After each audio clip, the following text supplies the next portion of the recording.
The Prime Minister continued his attack on Russian leader Vladimir Putin today in Europe.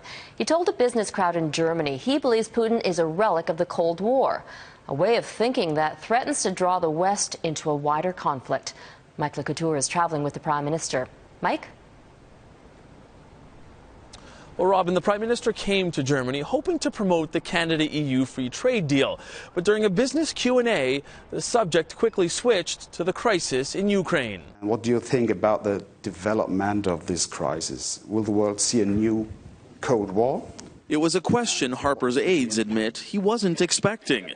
Before dozens of German and Canadian business people, the Prime Minister downplayed the term New Cold War, but he seized the opportunity to ratchet up the rhetoric on Russia. It's increasingly apparent to me that the Cold War has never left Vladimir Putin's mind. I think he still thinks in these terms.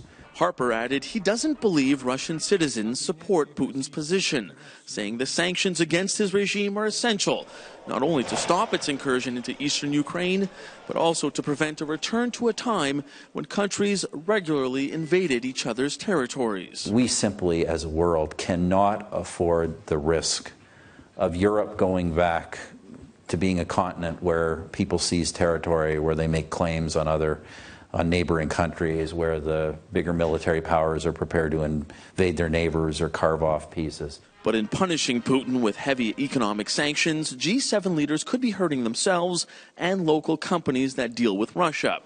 And that has some CEOs worried they'll be caught in the crossfire. We're a big integrated global economy now, and sometimes it's difficult to predict how the dominoes will fall. I think when you listen to the Prime Minister in there, it sounds like there's going to be a lot of strategic thought put into escalating sanctions in the future. And those sanctions will likely be a topic of conversation when Harper meets with German Chancellor Angela Merkel on Thursday. And that's a very key meeting because her voice carries a lot of weight within the G7 and at the Kremlin. Robin? Couteur in Berlin.